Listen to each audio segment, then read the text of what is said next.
Hey, In2Picklers, welcome to Pickleball Therapy, our almost weekly podcast where we bring you tips and just thoughts about pickleball and hopefully improving as a pickleball player. Been a couple weeks since we put out a podcast. I've been working diligently with CJ Johnson from Better Pickleball to launch our new immersive pickleball learning community called VIPickleball.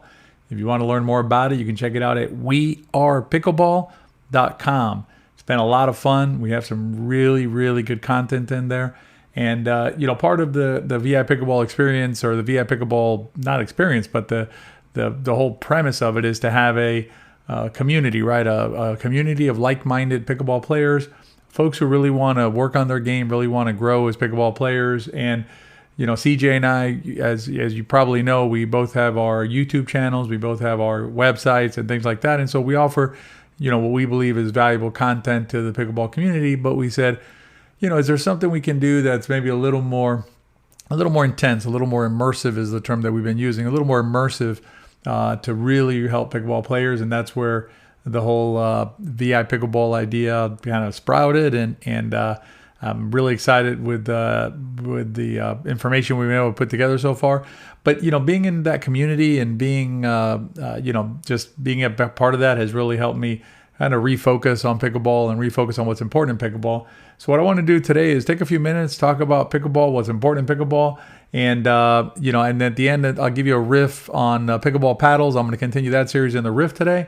So if you want to just sit back and listen to some thoughts about pickleball and what makes pickleball what it is, stay tuned. You'd like to help your friend or family member learn how to play pickleball. But how? Now it's easy. Pick up a copy of Play Pickleball, A Beginner's Guide. It's the most complete guide to playing pickleball.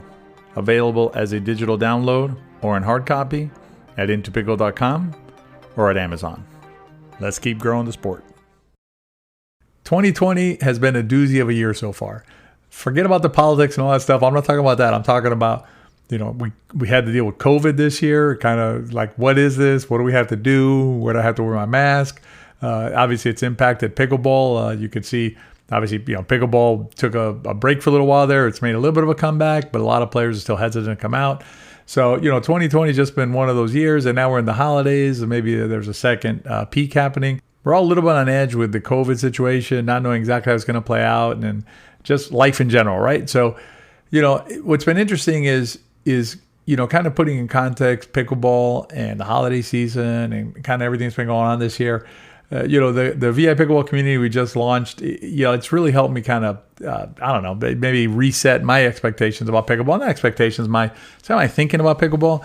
We have, I've been playing pickleball about 5 years now. Jill and I both have been playing pickleball about 5 years. And, we've improved a lot as technically, we've improved a lot as players. I think I know we're much different players today than we were 5 years ago when we first started.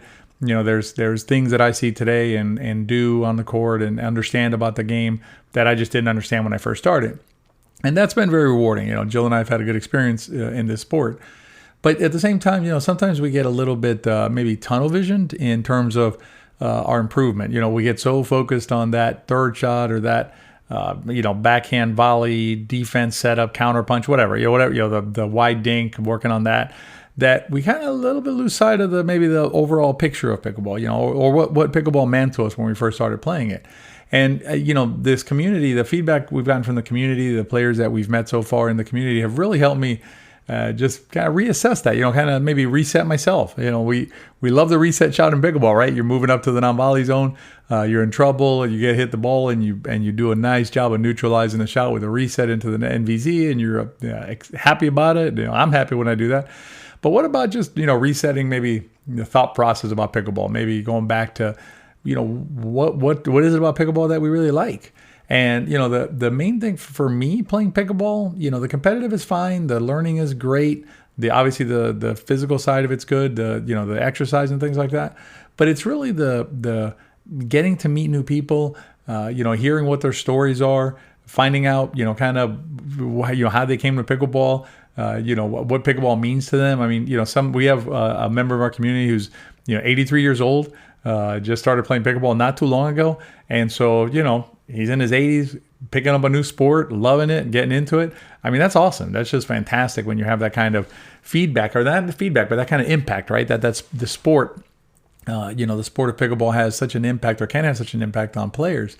And so, what I'm going to, I guess, challenge everybody, myself included, is as we enter the holiday season, it's going to be a little bit difficult to implement right away. So in other words, if you take up the challenge, right, it's going to be a little bit difficult to actually get it done immediately. But I would challenge you to maybe think about someone in your life, or someone who even an acquaintance who you might know, who might be able to benefit from pickleball, right? I mean, why not give the gift of the sport that, if you're listening to the podcast, you're serious about? And if you're listening to Pickleball Therapy, you're not trying to find a political podcast or a podcast about crime or whatever other podcast you might listen to. You're not looking for Joe Rogan. You're looking for a pickleball podcast. So you're obviously invested in the sport. You're serious about the sport. What about taking a minute and giving the sport to somebody else, allowing somebody else the pleasure and the beauty of this game? Think of the social, the physical, everything I mentioned a few minutes ago, giving that to somebody else. And it's a beautiful gift because, you can buy somebody a sweater or a tie or whatever. And that's nice, nothing wrong with that. But, the gift of pickleball is one of those things that just keeps on giving and giving and giving. And then that person, as opposed to the socks or the sweater, which, they'll just be able to wear themselves, then maybe that person gives it to somebody else and gives it to somebody else. It's kind of like that, the concept of paying it forward. So, think about that in terms of pickleball, or in the pickleball context, and maybe, consider gifting pickleball to somebody else. So that's my challenge, my holiday challenge to everybody. Again, I understand that it may take, a few months before maybe more than a few months, but, the vaccine and everything will kick in, but maybe start putting the seed in someone's mind that you want to get out there with them and show them how to play the game, or you want to encourage them to take it up with their local facility, maybe do some of the legwork to help them identify the ambassador in the area, whatever you have to do, family member, friend, again, just, someone who you care about and you want to gift this beautiful game to. Another thing you might be able to do is give yourself a gift. Maybe reflect a little bit about the game and what it means to you. Maybe, kind of rethink what's going on right now in pickleball with you. Do you enjoy it as much as you did when you first started? If not, why not?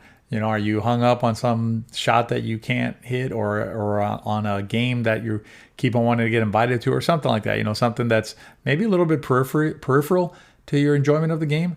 And maybe go back to the, what was it that made pickleball special for you when you first started playing, and maybe try and reconnect with some of those feelings and some of those experiences.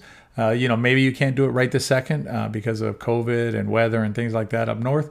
But, you can certainly start thinking about it and maybe start planning your sort of comeback tour, if you will, to kind of, reconnect with what brought you into pickleball and what made pickleball such a positive experience in your life. And maybe that's your gift to you this year. Just give it some thought. If you're into paddles and you want to hear my thoughts about the difference between elongated or long paddles versus standard size paddles, stay tuned for the riff. You've studied the pickleball videos, maybe read a pickleball book, taken a lesson or two, but there's just something missing, something to complete the whole picture. That's where VIPickleball comes in. VIPickleball is the most immersive pickleball learning community available today. You can check out more information at wearepickleball.com. See you in the community. All right, let's talk a little bit about pickleball paddles. And what I want to focus on today is the shape of the hitting surface, not the grip that's attached to the paddle. We'll talk about that in a subsequent podcast. Today, I want to talk about the hitting surface, which is obviously where you hit the ball. The question players ask me is whether they should get into an elongated paddle. If an elongated paddle, a longer than normal paddle, if you will help their game. My general sense is to say no, with one exception, which I'll mention in a minute, which I'll explain in a minute. But basically, an elongated paddle, the disadvantage of an elongated paddle is it's going to be harder to move the paddle from side to side. So if you're playing on one side and then the ball gets hit to the other side, you have to get the paddle around. You're going to have a natural delay because of the paddle being longer. It's going to be harder to get around. That delay could be, you could explain that delay as swing weight. So basically, when I'm trying to get a longer object from one side to the other, it's harder. It applies more torque into my arm. It takes more energy to get it around. So that extra energy not only slows the paddle down, but also adds additional stress to my arm and to my wrist and to my hand, right? So generally speaking, I would say that the disadvantages of the elongated paddle when you're playing doubles when you have to move the paddle around quickly, outweigh any additional advantage that you may get from you get a little more reach, right? Now, hopefully you're not hitting a lot of balls on the tip of your paddle no matter what, but you do get a little more reach and potentially get a little more power. And the reason you get more power is the same reason why it's harder to get it from one side to the other. You have additional swing weight, additional energy transmitted into the ball. And so that's why the elongated paddle sometimes, seems like an attractive option. But again, the disadvantages in pickleball of a little bit of slowness, right? A little slower, and the additional impact on the arm outweigh those advantages.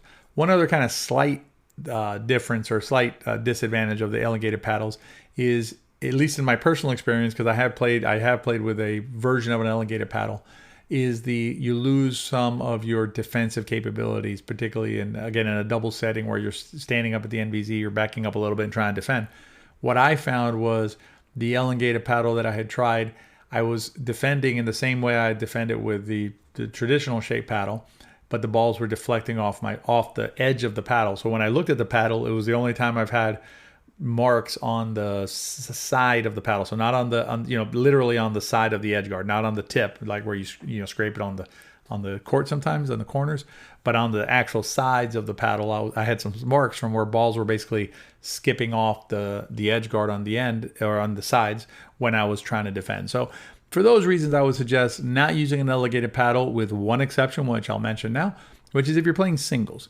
If you're playing singles, because singles is more like tennis, it's more like playing mini tennis.